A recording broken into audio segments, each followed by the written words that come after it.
저희가 하나님의 성품에 대한 이야기를 꽤 오랜 시간 하고 있습니다. 그리고 오늘부터는 그 성품 가운데서도 하나님의 공유적 성품, 공유적 속성, 그리고 그 가운데에서도 주권적 속성에 대해서 한번 살펴보려고 합니다. 하나님의 인격적인 특성을 말할 때에 이때 인격적이다라고 하는 것은 인간이 가진 가장 지성적이고 도덕적인 어떤 특성을 말하는데, 그것이 누구로부터 시작됐는가?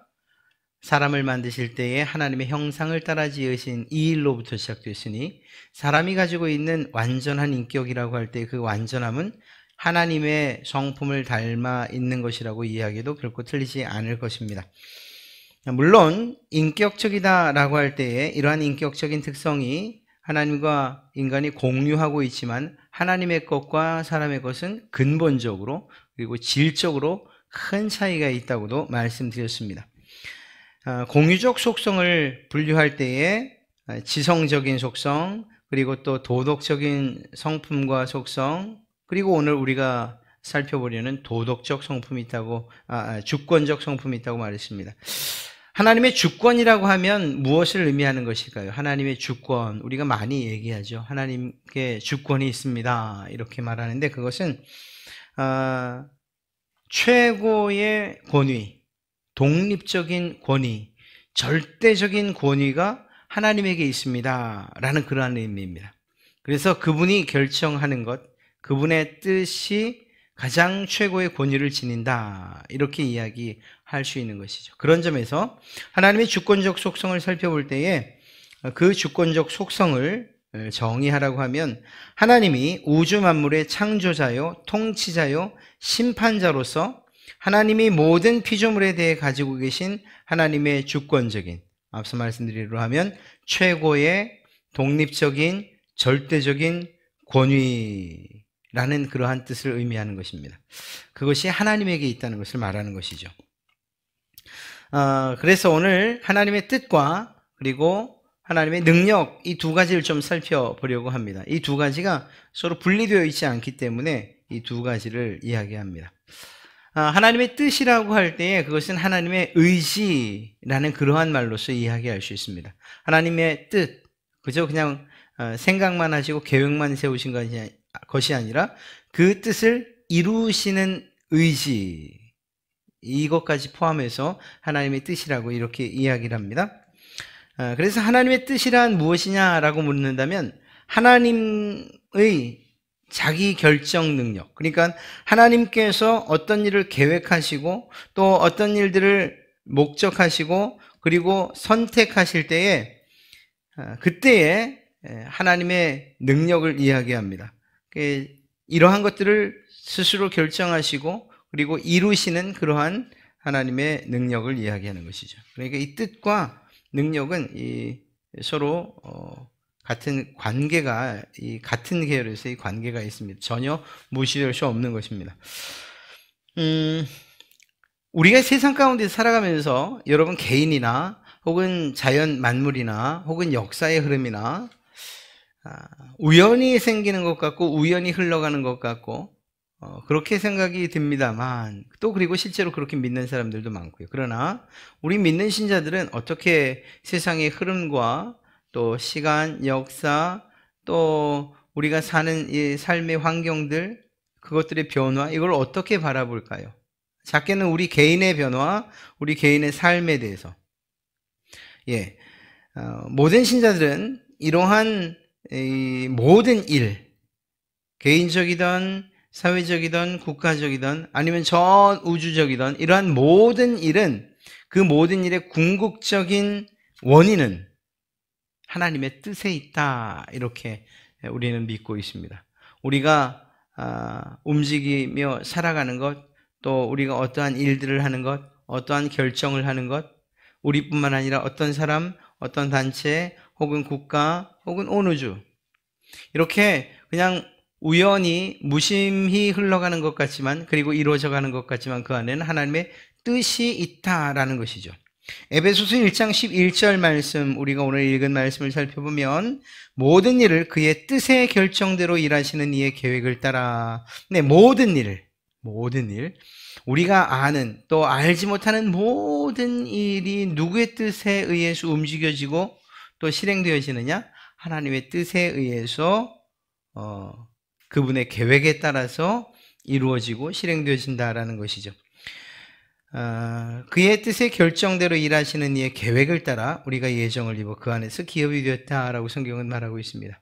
자, 여기서 모든 일이라고 할 때는 어떤 것이 있을까요? 그냥 우리 간단하게는 개인의 삶, 이것이 먼저이겠지만, 그러나 좀 더 넓게 보면 온 우주 만물이 창조되어진 것, 그리고 그 우주 만물, 우리를 포함해서 그것들이 유지되고 보존되어지는 이러한 것, 그리고 우리가 말하는 이 모든 것들을 다스리시는 하나님의 이러한 통치, 이것이 과연 자연적으로 이루어지고 있는가? 그렇지 않다는 것입니다. 어떤 이들은 이것이 자연적으로 이루어진다 이렇게 얘기했어요.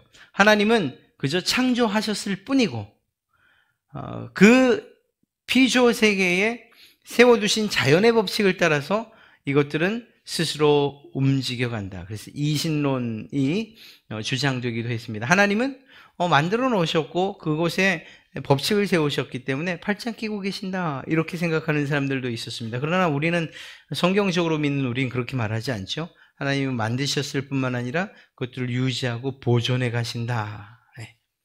그 안에 무엇이 담겨 있습니까? 유지 보존. 그 안에 하나님의 뜻이 담겨 있는 거예요. 여기서 유지 보존이라고 할 때는 그저 우주 만물이 변화되어 가는 것뿐만 아니라 인간의 사소한 개인적인 역사부터 국가의 역사까지, 그리고 이 땅 가운데 이 지구 안에서 벌어지는 모든 인류의 역사까지 다 포함되어 있습니다. 이 안에 무엇이 포함되어 있는가? 하나님의 뜻이 있다. 그리고 그 뜻대로 움직여져 가고 있다라고 말하는 거죠. 개인적으로는 인간의 삶, 죽음, 성공, 실패, 또 우리가 무심히 지나치는 그런 작은 생명체들, 성경에 참새 한 마리로 표현되어 있는 이러한 작은 생명체의 생명까지도 누구의 뜻에 달려 있는가? 누구의 뜻에 따라서 죽고 사는가? 누구에 따라서 생사화복이 좌지우지 되는가? 하나님의 뜻에 달려 있다라고 우리는 믿는다는 것입니다. 왜요? 하나님의 절대적인 권위가 이 세상의 가장 최고의 권위, 절대적인 권위, 변하지 않는 권위가 누구에게 있나? 하나님에게 있기 때문에 우리는 그 사실을 믿는 사람들이에요. 그래서 내 뜻을 주장하는 것이 아니라 내 삶을 내가 살아가지만, 그러나 내 삶 가운데 하나님의 뜻이 이루어지기를 원합니다. 이렇게 우리는 기도하는 사람들인 것이죠. 그 가운데에서도 특별하게 하나님의 뜻이 적용되어진 것이 있는데, 작용되어진 것이 있는데, 그것이 바로 우리의 구원입니다. 하나님께서 계획하시고 그 일을 예수 그리스도께서 성취하시고 성령 하나님께서 우리 각 사람 시대와 장소를 불문하고 모든 선택받은 자들에게 적용시키시는 이러한 성령님의 역사가 있었습니다. 이 구원은 누구의 뜻에 의해서 계획되고 또 성취되고 적용되어지는가? 하나님의 뜻에 따라서. 하나님께서 선택하신 자에 대한 구원과, 그리고 육이라는 좀 어려운 표현이지만 하나님께서 선택하지 않은 자들에 대한, 그들에 대한 심판, 그리고 정말 그 버리심, 이 모든 것들 누구의 뜻이냐? 하나님의 뜻에 달려있다라는 사실을 우리는 믿고 있는 것이죠. 그런 점에서 우리의 구원에 관계된 것, 앞서 말씀드린 것처럼 하나님께서 계획하시고 예수님께서 그 대속 사업을 이루시고 성령님께서 적용시키시고, 그리고 또 성령님께서 우리 신자들의 삶을 때로는 변화시키시고 거듭나게 하시고 그리고 거룩하게 하시는 이 모든 일들, 우리가 생활하는 이 신앙생활 전체, 어디까지? 주님께 하나님 나라에 이를 때까지 하는 이 모든 우리의 인생, 특별히 신앙생활, 누구의 뜻에 따라? 하나님의 뜻에 따라 움직여져 가고, 그리고 또한 그 뜻에 따라 우리는 살아가고 있다는 사실을 이야기할 수 있습니다. 자, 근데 여기에서 이 하나님의 뜻을 이야기할 때에 하나님의 뜻은 그러면 과연 모든 사람들에게 다 드러나는가? 이건 그럴 수는 없을 겁니다. 왜냐하면 여러분이 가장 사랑하는 사람, 혹은 뭐 제가 꽤 오랫동안 같이 부부로서 살아왔던 제 아내도 제 뜻에 대해서 모르는 부분이 얼마나 많아요. 제가 말하지 않는 부분, 제 머릿속으로 생각하는 부분들을 알 수가 없죠. 그건 서로 상호간에 마찬가지예요. 사람 사이도 그렇다라고 한다면 하나님의 뜻을 우리가 다 알 수 있느냐? 그렇지는 않습니다. 하나님이 알려주시는 부분에 대해서만 하나님의 뜻을 알 수가 있는 것이죠. 그런 점에서 하나님의 뜻이라고 할 때에 감추어진 하나님의 뜻, 그리고 나타난 하나님의 뜻, 이렇게 둘을 의도적으로 좀 구분해서 볼 필요가 있습니다. 신명기서 29장 29절에는 이렇게 기록하고 있어요. 모든 일을 그의 뜻의 결정대로 일하시는 이의 계획을 따라. 네, 모든 일을 그의 뜻의 결정대로 일하시는 이의 계획. 이 계획, 이 뜻을 모든 사람들이 다 알 수 있냐는 거예요. 네, 그렇지는 않습니다. 하나님의 뜻을 이야기할 때 감추어진 뜻을 말하는데, 하나님께서 알려주지 않으신 하나님만 아시는 뜻, 이런 것이 있을 수 있다는 것입니다. 그냥 예를 들면 이런 것이죠. 하나님은 모든 것을 계시해 주시지는 않는다는 거예요. 모든 것을 계시해 주시진 않으셔요. 첫째는 하나님의 뜻에 대해서 우리에게 이 구원에 대한, 하나님에 대한 이 지식을, 하나님에 대한 신지식을 우리에게 알려주셔서 그것들이 기록된 것이 이만큼이잖아요. 그런데 이것이 얼마나 선별되어져서 기록되었겠습니까? 하나님에 대한, 그리고 하나님이 가지고 계신 뜻을 우리가 정말 알길 원해서 우리에게 이렇게 글로 혹은 책으로 주신다면 쌓아둘 곳이 없을 거예요. 그만큼 많을 거예요. 그리고 깊이도 있고. 문제는 뭔가 하면 혹여 우리에게 다 알려주셔도 우리가 이해할 수 없는 것들이 너무 많은 거죠. 왜? 우리 사람이 가지고 있는 이 지식과 지혜의 한계 때문에 그렇습니다. 그러니까 하나님께서 우리에게 모든 것을 알려주셔야 됩니다 라고 이렇게 독촉하거나 혹은 고집을 부릴 그러한 이유가 없어요. 하나님만이 아시는 그 뜻이 있어요. 그리고 하나님께서 그 뜻을 알리지 않으시면 우리는 사실 알 수 없는 거죠. 그런데 예를 들면 이런 겁니다. 구원은 하나님의 뜻이에요. 누구누구를 구원하시겠다라는 것, 그것은 하나님의 뜻입니다. 그러나 그것을 내가 누구누구를 구원하겠다라고 알려주지는 않으셔요. 예를 들면 가족 가운데에도 정말 하나님께서 구원하시는 이가 있는가 하면 그렇지 않은 이들도 있을 수 있단 말입니다. 그런 것들을 공개적으로 이렇게 뭐 이마에 표를 한다든가 해서 이 사람들은 내가 구원한 사람들, 구원하지 않은 사람들, 이렇게 구분해 주지 않으셔요. 우리 사람으로서는 그 하나님의 뜻을 알 수가 없어요. 또 예를 들어서 생사화복, 하나님의 뜻이 우리의 삶 가운데에 그분의 뜻에 따라서 우리의 살고 죽는 것, 화가 되는 것, 복이 되는 것이 우리의 삶 가운데 이루어집니다 말하지만, 그러나 하나님께서 구체적으로 어떤 화를 주실지, 어떤 복을 주실지 우리에게 말씀해 주지 않으시죠. 부지불식간에 그냥 갑자기 우리에게 닥쳐오는 일들이 많아요. 그러나 그런 일들이 기쁜 일이건 슬픈 일이건 우리에게 갑자기 닥쳐올 때 하나님 왜 그러십니까? 나한테 뜻을 알려주고 일을 하셨어야죠. 이렇게 말할 수는 없어요. 하나님께서 감추신 뜻이 있다라는 사실을 우리는 믿기 때문인 것입니다. 모든 것들을 하나님이 알려주시지는 않으신다는 거예요. 전도서 3장 11절 말씀을 보면 하나님이 모든 것을 지으시되 때를 따라 아름답게 하셨고 또 사람들에게는 영원을 사모하는 마음을 주셨느니라. 그러나 하나님이 하시는 일의 시종을 사람으로 측량할 수 없게 하셨도다. 하나님께서 하나님만이 아시는 뜻이 있다라는 거예요. 이게 왜 중요한가 하면 이 하나님만이 아는 뜻을 알려고 하다 보니까 어떤 사람들은 정말 그 어떤 은사에 대한 체험, 영적인 체험들을 하나님의 말씀보다 더 소중하게 그리고 더 가치 있게 여기는 일들이 일어나는 거예요.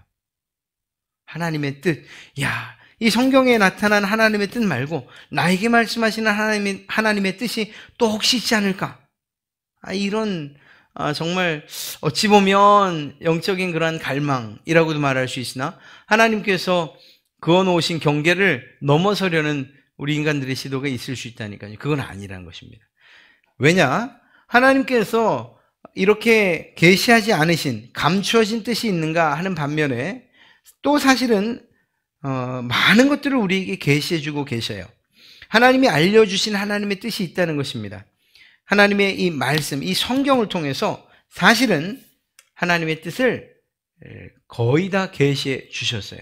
하나님이 어떤 분이신지, 물론 100%는 아니지만 그러나 하나님이 어떤 분이신지, 지금 우리가 그 하나님에 대해서 공부하고 있잖아요. 하나님은 어떤 성품을 가지셨는지, 하나님이 어떤 계획을 가지고 계신지, 그 계획을 어떻게 이루실 것인지,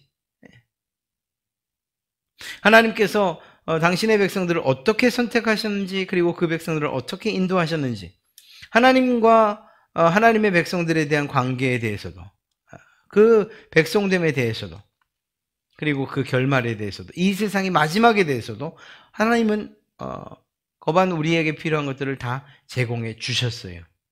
그리고 특별히 하나님을 믿고 하나님께 순종하는, 그래서 이 구원에 이르는 그 길은 이 성경 안에 이미 다 담아 놓으셨어요. 이 성경을 벗어나서 또 다른 구원의 길이나 방법을 우리에게 주신 적이 없어요. 그렇다고 한다면 하나님이 감추시는 하나님의 뜻이 있는가 하는 반면에 우리에게 필요한, 정말 이 우리의 구원과 그리고 새하늘과 새 땅을 소망하면서 사는데 필요한 모든 지식은, 그리고 또 모든 뜻은 이미 우리에게 성경을 통해 알려주셨다라는 사실입니다. 우리 이런 것 한번 생각해 보시지 않겠습니까? 그런 것들은, 제가 지금 말씀드리는 것은 아마 어쩌면 한 번씩은 다 생각해 보셨을 거예요. 야, 내가 만약에 앞날을 안다면, 이걸 바꿔 얘기하면 하나님께서 나에 대하여서 가지고 계신 뜻을 안다면, 내일은 하나님의 뜻이 내게 어떻게 이루어질지, 쉽게 말하면 내일은 내게 무슨 일이 일어날지, 내일 모레는 어떤 일이 일어날지, 나는 언제 죽게 될지, 이런 것들에 대해서 우리가 알면, 그러면 좀 뭔가 좀 더 특별할 것 같고 또 뭔가 대비할 수 있을 것 같지만 정말 그런가요? 예를 들면 이런 거예요. 시한부에 대한 그런 선언을 만약 받는 어떤 이가 있다고 칩시다. 어떤 분들은 그 사실을 모르고 그냥 죽음을 맞이하는 분들도 있어요. 가족들의 어떤 그 뜻에 따라서. 그러나 어떤 분들은 알고 그 어려운 시간들을 견디는 분들도 있어요. 물론 지혜롭게 잘 마무리를 짓는 분들도 있는가 하는 반면에, 또 어떤 분들은 자기의 죽음에 대한 그 공포와 비관이 극에 달해서 병보다도 더 힘들게 하는 이런 일들이 있을 수도 있다는 것입니다. 우리가 앞날을 안다, 나에 대한 하나님의 뜻을 안다는 것, 우리가 하나님이 가려두신 그 블라인드를 걷어내고서 모든 것을 알기 원한다, 이것이 모두 행복한 것은 아니라는 것입니다. 하나님께서 우리에게 충분히 알아서 좋을 만큼에 대해서는 충분히 알려주셨다라는 사실을 우리는 잘 알고 있어요. 그래서 그 하나님을 신뢰하는 일들이 필요하다. 하나님께서 계시하지 않으신 것을 굳이 그것을 알려고 어떤 특별한 영적 체험을 추구한다? 그것도 옳지 않은 것이고, 오히려 그 시간에, 그리고 그 노력을 하나님의 밝혀진 뜻, 우리에게 나타내 주신 뜻을 더 연구하고 공부하고 이렇게 하는 것이 더 우리에겐 의미 있는 일이다라는 것입니다. 자, 하나님의 뜻이 절대적이고 그리고 또 완전하고 변하지 않는 그 뜻이 우리의 삶 가운데는 어떻게 적용되어야 되는가? 우리 신자들에게 하나님의 뜻을 분별하는 일에 있어서 앞서 말씀드렸던 것과 맥이 통하는 건데요. 하나님의 뜻, 이 뜻을 분별하는 이 일에 있어서 개인적이고 매우 주관적인 어떤 느낌을 의지하거나 혹은 마치 점괘를 뽑는 것처럼 하나님의 말씀을 선별적으로 내게 적용하려는 그러한 시도들은 하지 않아야 돼요. 이것은 하나님의 뜻을 제대로 알 수 있는 방법이 아니에요. 무슨 말인가 하면 오늘은 하나님이 내게 무슨 말씀을 주실까? 는 이런 생각으로 이렇게 펼쳐서 성경을 보는 일들은 그건 옳지 않다는 거예요. 이게 사실은 제가 초반에 많이 좀 고민을 했던 거죠. 여러분, 제가 12월 말 송구영신 예배하면서 우리 말씀 카드를 뽑았던 적이 있잖아요. 그때는 참 선한 의도를 가지고서 또 나도 이게 신앙에 도움이 되겠지. 성경을 아예 안 읽는 것보다는 그래도 그 말씀을 의지해서 1년을 살아가면 참 좋겠다라는 생각을 했어요. 근데 어디에서 제가 좀 마음을 돌이켰냐면 안 좋은 게 나오니까 바꿔 가시네요. 무슨 말씀인지 아시겠어요? 하나님의 말씀을 받는데도 나한테 좋은 것, 내 마음을 좀 편안하게 하는 것들, 이런 것들을 추구하는 게 이것이 우리의 본성이라니까요. 하나님께서 정말 근신하라, 깨어라, 기도해라라는 그러한 내용 주시면 그것에 대해서 그냥 정말 아멘 하고 받으면 얼마나 좋겠어요. 근데 이게 너무 어렵고 무슨 저 다시 한번 좀 뽑으면 안 될까요? 그런 방식으로 하나님이 우리에게 말씀하지 않으신다는 거예요. 성경 안에는 우리에게 정말 복된 말씀도 있지만 때로는 경고가 되고 또 우리로 하여금 근신하게 하는 그러한 말씀도 있고 또 더 열심히 내게 하는 그러한 마치 달리는 말에 채찍질하는 것과 같은 이런 말씀들도 있잖아요. 모든 것이 다 하나님의 뜻이고 하나님의 말씀인데 우리가 내 마음에 맞는 건 선별해서 취사 선택할 수는 없는 거죠. 그런 의미에서 이 말씀을 드리는 거예요. 하나님의 뜻은 우리가 고르는 게 아니잖아요. 하나님의 뜻은 일방적으로 우리에게 주어지고 있는 거죠. 또 한 가지는 앞서 우리 기록한 것처럼 개인적이고 주관적인 느낌. 오늘은 하나님이 왠지 북쪽으로 가라고 하시는 것 같다. 오늘은 하나님이 어떤 사람을 왠지 만나게 하실 것 같다. 이게 아주 틀리지 않을 수도 있어요. 그러나 그렇게 분명치 않은 일들을 통해서 하나님의 뜻을 분별하고 또 그리고 그 하나님의 뜻을 알려고 하는 이 일이 더 어리석은 일 아닙니까? 다시 말해서 하나님의 뜻이 분명히 이렇게 드러나 있는데 하나님께서 내가 생각하는 이 생각이 하나님의 뜻인지 답을 주십시오.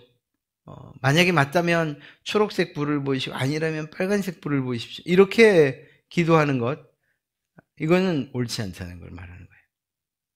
무슨 말씀인지 아시겠습니까?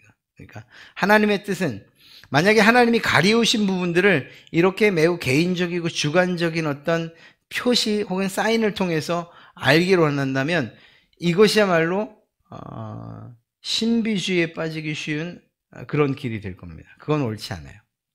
다시 말씀드리지만 하나님께서는 우리에게 필요한 모든 것들을 우리 선에서 필요한 모든 것들을 다 알려주셨기 때문이에요. 만약에 하나님이 거기까지라고 말씀하신다면 거기서 멈추는 게 옳다는 것입니다. 하나님께서 이렇게 계시된 그 말씀들 이것들을 통해서 즉 하나님의 뜻 성경을 통해서 하나님을 더 깊이 알아가는 이것이 더 중요하다는 것이죠. 그러니까 감추어진 하나님의 뜻을 알기 위해서 어떤 특별한 체험을 요청하거나 혹은 그것들을 바라거나 하는 이러한 일들, 또 누구를 찾아간다거나 저기 정말 기도의 은사가 있으신 권사님이 있으시든 그래서 또 목사님이 있으시든 그 찾아갈 이유가 없다니까요. 그렇게 해서 여러분들의 장래를 혹여 안다고 해도 그것이 무슨 의미가 있겠어요? 또 그런 뜻으로 가신 건 아니겠지만 점장이를 찾아가는 거랑 그게 도대체 뭐가 다르냐 하는 거예요. 그렇지 않습니까?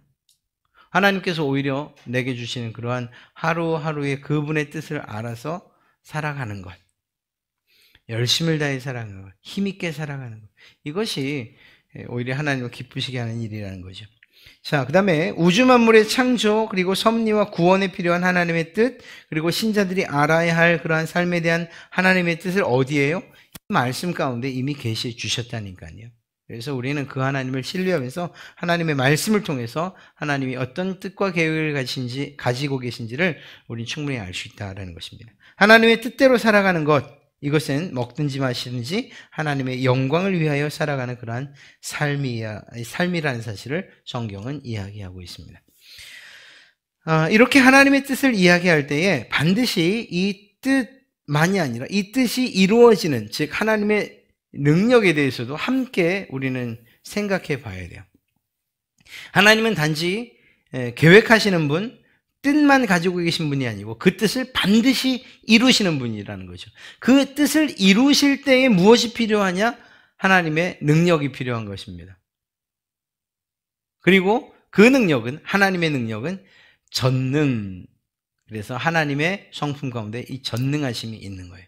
못하시는 것이 없는, 모든 것을 아시면서 또 모든 능력이 있으신 그러한 분이시죠. 그래서 하나님이 계획하신 것, 하나님이 뜻하신 것은 반드시 이루어져요. 어떤 방식으로든 이루어져요. 우리의 기대를 충분히 벗어나서 이루어져요. 이유는 무엇인가? 하나님에게 그럴 만한 능력이 있기 때문인 것입니다. 자, 여기에서 우리가 오해해서는 안 돼요. 하나님은 모든 것을 하실 수 있구나. 모든 것을 하실 수 있습니다. 그러나 못하시는 것도 있어요. 아니, 목사님, 이게 무슨 망발이십니까? 하나님이 못하시는 것이 있다니요. 그러게요. 하나님이 못하시는 것이 있다면 그게 무엇일까요? 그것은 하나님의 성품에, 하나님의 속성에 위배되는 어떤 일들. 예를 들면 하나님이 거짓말을 하실 수 있을까요? 하나님이 불의를 행하실 수 있으실까요? 하나님이 변하실까요? 그런 것들이요. 하나님의 성품을 지금 우리가 쭉 살펴봤지 않습니까? 그 살펴본 성품에 반하는 것들, 이런 것들은 하나님께서 하지 않으십니다. 하실 수가 없으십니다. 요즘 한참 문제되는 신천지, 그들은 무엇이라고 해요? 하나님께서 거짓말을 허락하셨다. 모략이라는 이러한 단어를 사용해서 하나님께서 기뻐하시는 일이다. 거짓말을 통해서라도 신천지 교인들을 만들어라. 이렇게 얘기를 하지 않습니까?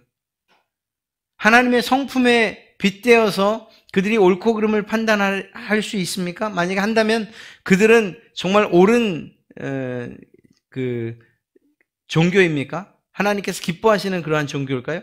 아니라고 결론 내릴 수밖에 없어요. 왜? 하나님은 거짓말을 싫어하시는데요. 거짓말하지 않으시는 분인데 거짓말을 통해서라도 내 백성을 만들어라. 하나님이 그렇게 말씀하시는가? 그렇지 않다니까요. 속이라고요? 하나님은 속이지 말라고 하셨지 않습니까? 하나님의 성품에 위배되는 이 일은 하나님이 하지 않으셔요. 못하셔요. 그래서 여기에서 우리가 오해할 수 있지만 하나님은 모든 것을 하실 수 있습니다만, 그러나 그분의 성품에 반하는 일들은 하나님께서 하지 않으십니다. 하나님은 변하지 않는 분이, 변함 없는 분, 그러한 성품을 가지고 계신데 하나님께서 어느 날 갑자기 나 이제 마음 바꿔 먹었다. 오늘부터는 이제 우리 다시 시작하자. 약속 없던 걸로 하고 다시 계약 맺자. 이렇게 말씀하신 분이 아니라니까요. 그런 일은 하지 않으셔요. 하나님께서 누군가를 구원하기로 그 뜻을 정하셨으면 하나님은 반드시 그 일을 이루셔요. 취소하지 않으셔요. 하나님이 그렇게 할 수 없는 분이에요. 결정하신 것들을 되돌이키는 분이 아니라니까요. 하늘에서 비와 눈이 땅으로 떨어져요. 설령 비와 눈은 하늘로 다시 올라가는 한이 있다 할지라도 하나님의 뜻은 변하지 않아요. 왜? 하나님이 하실 수 없는 부분이에요. 그런 점에서 하나님은 본성에 반대되는 이러한 일들은 하실 수 없다. 이렇게 표현하는 것입니다. 하나님이 능력이 없어서가 아니라 하나님의 뜻에 반하는 일들, 그 속성에 반대되는 이러한 일들은 하실 수 없다라는.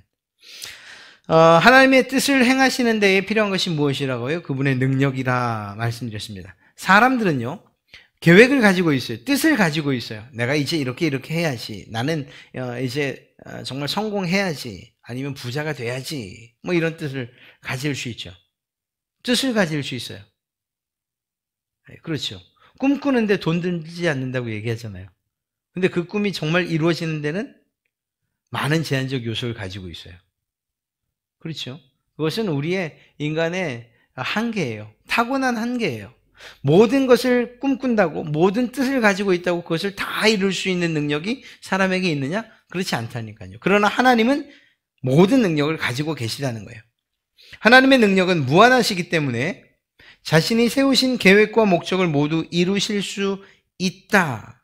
더 나가서 그 하나님의 일하시는 그 일을 막을 자가 없다. 막을 피조물이 없다. 하나님의 능력은 전능하시기 때문에, 모든 일에 능력이 있으시기 때문에. 하나님의 능력은 이 대략 세 가지 부분에서 나타납니다. 창조와 섭리와 구원. 하나님의 능력이 어디에 표현되고 있는가? 창조예요.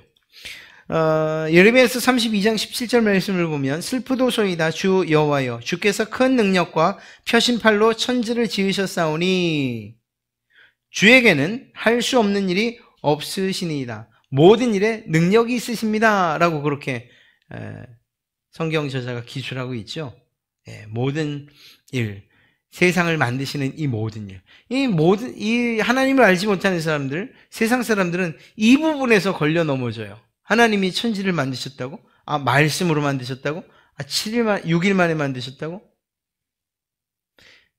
창세기를 펼치면서 그 하나님의 전능하심이 여러분처럼 마음에 그냥 확 따라서 정말 하나님의 능력을 찬송하는 이런 단계로 나가야 되는데 그냥 창세기 1장을 펴면서부터 걸려 넘어지는 거예요. 이 말도 안 되는 하나님의 능력을 의심하고, 그리고 그 하나님에 대한 그 의심은 결국 존중도 없고 불신하고 이런 단계로 나가게 되는 거죠. 그러나 우리는 압니다. 하나님의 이 능력이 천지 창조에 가득 담겨져 있다는 것을. 정말 아름다운 꽃 한 송이 혹은 정말 화려한 그러한 하나님의 피조물, 그것이 작건 간에 아니면 정말 광대하건 간에 그 모든 우주 만물들을 바라보면서 우리는 깜짝 놀랄 수밖에 없어요. 왜? 그 안에서 하나님의 능력을 보기 때문인 것이죠. 그렇습니다.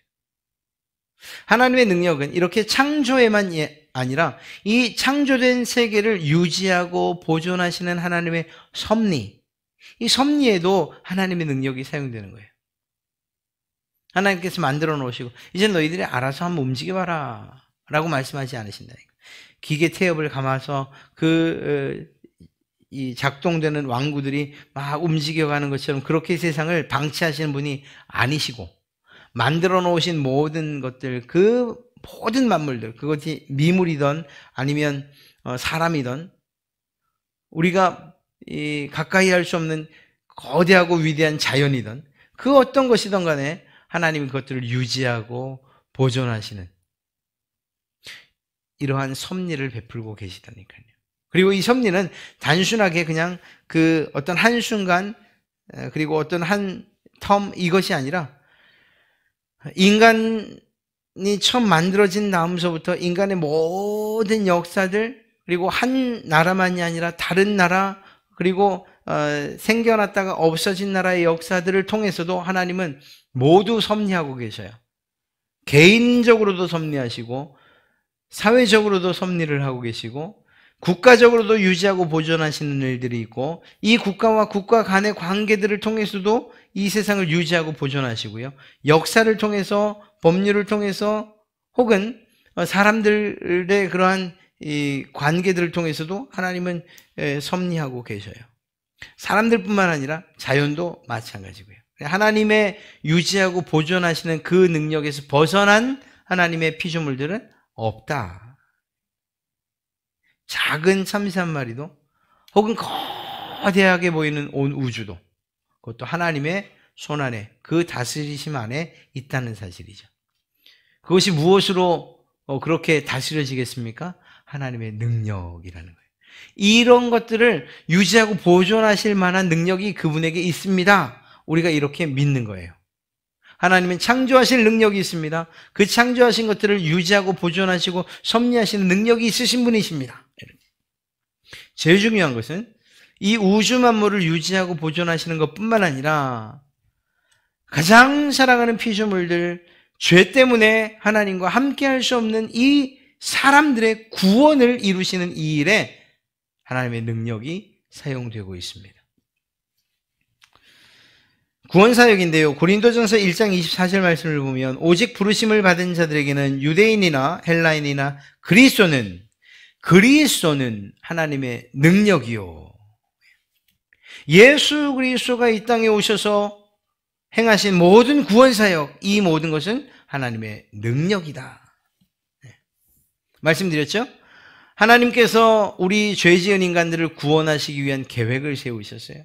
그리고 그 계획하신 것들을 하나님의 능력으로 이루신 분이 누구신가? 예수 그리스도이신 거예요.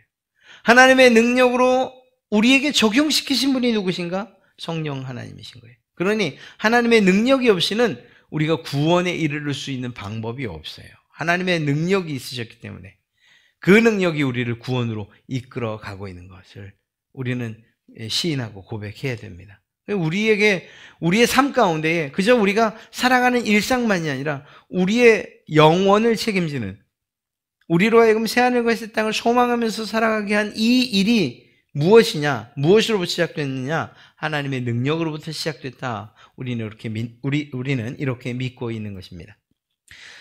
하나님의 이 전능하심, 이 능력이 우리의 삶 가운데 어떻게 적용될까요? 바꿔 이야기하면 하나님이 전능하시다는 사실이 여러분에게 어떤 도움이 되겠습니까? 차라리 우리 아버지가 부자였으면 그거는 그냥 피부로 확 와닿겠는데, 하나님이 전능하시다는 것은 잘 느껴지진 않는데요. 이렇게 생각되십니까? 그러니까 하나님이 모든 일에 능력이 있으시다는 이 사실을 아는 것을 통해서 실제적으로 우리 신자들이 얻는 유익을 생각해 봐야 돼요. 그리고 그러한 유익들을, 그리고 또 적용들을 해가면서 우리가 살아가야 되는 거죠. 자, 첫째는요, 하나님의 능력이 무한하시고, 그리고 그 능력 가운데 우리가 살아간다는 이 말, 그리고 이 사실을 믿는다면 우리는 다른 어떤 피조물들이나 다른 사람들이나 심지어는 나 자신을 믿는 게 아니라 하나님을 믿어야 돼요. 이건 당연한 이야기 아니겠습니까?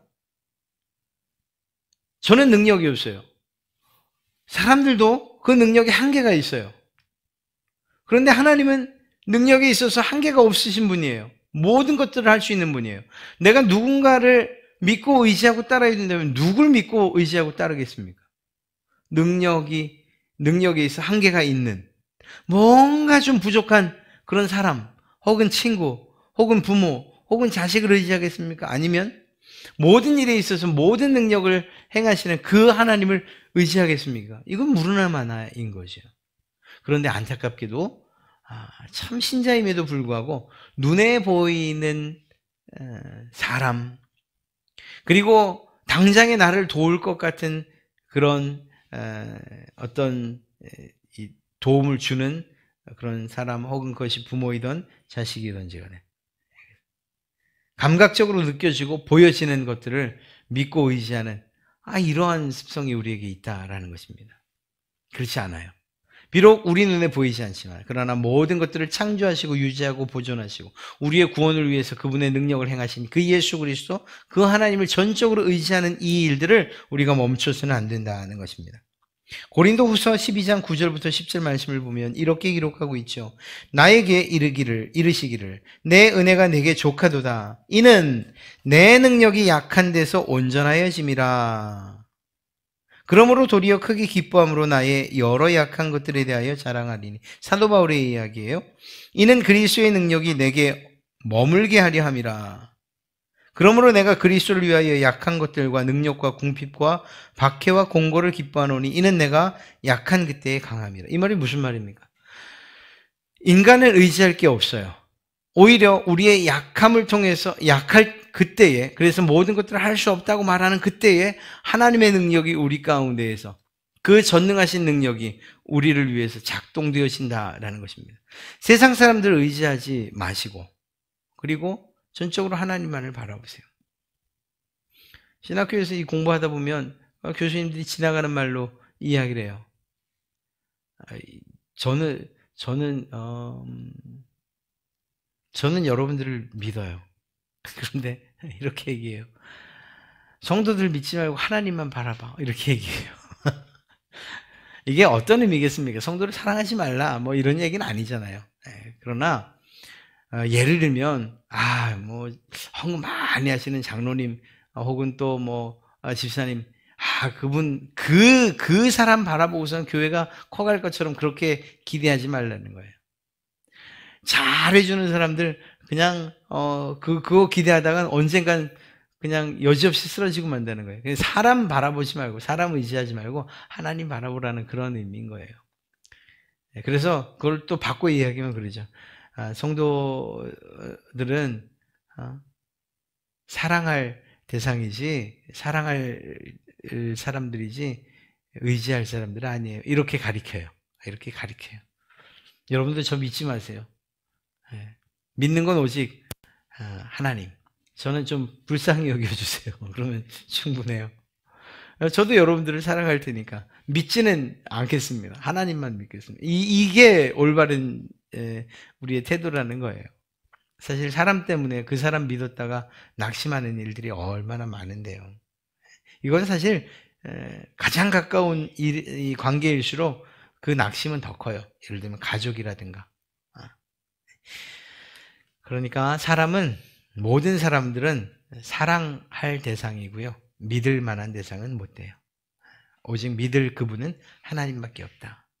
그리고 그 하나님을 신뢰할 때에 그 하나님의 능력이 여러분의 삶 가운데에 부어질 것이라는 것이죠. 한 가지만 더 말씀드린다면 우리의 삶뿐만 아니라 약속하신 구원을 하나님께서 반드시 이루실 줄 믿고 의심하지 않아야 된다는 거예요. 왜? 하나님의 능력이 있으시니까. 제자들이 예수님이 계신 그 배였음에도 불구하고 풍랑이 일자 마음 막 불안해하고 그리고 두려워서 떨었잖아요. 주님께서 그들의 믿음을 책망하시죠. 그러니까 예수 그리스도 그분만을 믿었어야 된다는 걸 이야기하는 거예요. 우리가 인생을 살아가면서도 마찬가지예요. 어려운 일들 왜 안 만나겠습니까? 힘들고 정말 간절한 도움이 필요할 때 있죠. 그때에 하나님이 우리의 힘이 되시는 이유가 뭐예요? 우리가 그 하나님을 찬송할 수 있는 이유가 뭐예요? 그 모든 문제들과 그 환난과 그 구덩이에서 우리를 건져내 주실 능력이 있으신 분이시기 때문에 그걸 알매도 불구하고 내게 그 능력이 마치 실행되지 않는 것처럼 여전히 구덩이에 있는 것처럼 느껴진다면 그건 또 하나님의 뜻이 있는 거죠. 하나님께서 내게 무슨 뜻을 가지고 계신가 다시 한번 더 깊이 기도해 봐야 될 일이죠. 하나님의 능력이 있으셔요. 우리의 삶에 대해서 우리가 필요한 것들을 채워주시거나 혹은 우리의 환난과 그 문제들을 해결해 주시거나 아니면 그것들은 변함없지만 우리의 믿음을 성장시키시고 용기를 북돋아 주실 이러한 능력이 있으셔요. 그러니까 우리가 생활을 하면서 살면서 걱정할 일들은 없는 거예요. 더 나아가 생활뿐만 아니라 우리의 구원에 있어서도 우리는 조금도 의심하지 않을 수 있어요. 왜? 그분에겐 확실한 능력이 전능하신 분이시기 때문인 거죠. 내가 구원받았나? 하나님이 날 구원하실 만한 능력이 있으신가? 예수님이 날 위해서 십자가에 돌아가셨다고 하는데 피를 흘리셨다고 하는데 그 피가 내게 정말 효용이 있는가? 효험이 있는가? 이런 쓸데없는 그러한 염려와 근심을 할 이유가 없다는 거예요. 그분의 능력을 의심해서는 안 돼요. 그래서 로마서에 보면 그 하나님의 사랑, 그 사랑을 통해 나타난 그 하나님의 능력이 얼마나 힘있고 그리고 강한지를 정말 잘 표현해주고 있는 사도 바울의 고백이 있어요. 로마서 8장 31절부터 39절 말씀을 보면 이렇게 기록하고 있죠. 그런즉 이 일에 대하여 우리가 무슨 말 하리요? 만일 하나님이 우리를 위하시면 누가 우리를 대적하리요? 자기 아들을 아끼지 아니하시고 우리 모든 사람을 위하여 내주신 이가 어찌 그 아들과 함께 모든 것을 우리에게 주시지 아니하겠느냐? 누가 능히 하나님께서 택하신 자들을 고발하리요? 의롭다 하신 이는 하나님이시니 누가 정죄하리요? 죽으실 뿐 아니라 다시 살아나신 이는 그리스도 예수시니 그는 하나님 우편에 계신 자요 우리를 위하여 간구하시는 자시니라.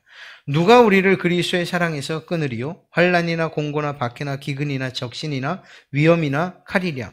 기록된 바 우리가 종일 주를 위하여 죽임을 당하게 되며 도살당할 양같이 여김을 받았나이다 함과 같으니라. 그러나 이 모든 일에 우리를 사랑하시는 이로 말미암아 우리가 넉넉히 이기느니라. 내가 확신하노니 사망이나 생명이나 천사들이나 권세자들이나 현재일이나 장래일이나 능력이나 높음이나 깊음이나 다른 어떤 피조물이라도 우리를 우리 주 그리스도 예수 안에 있는 하나님의 사랑에서 끊을 수 없으리라. 아멘.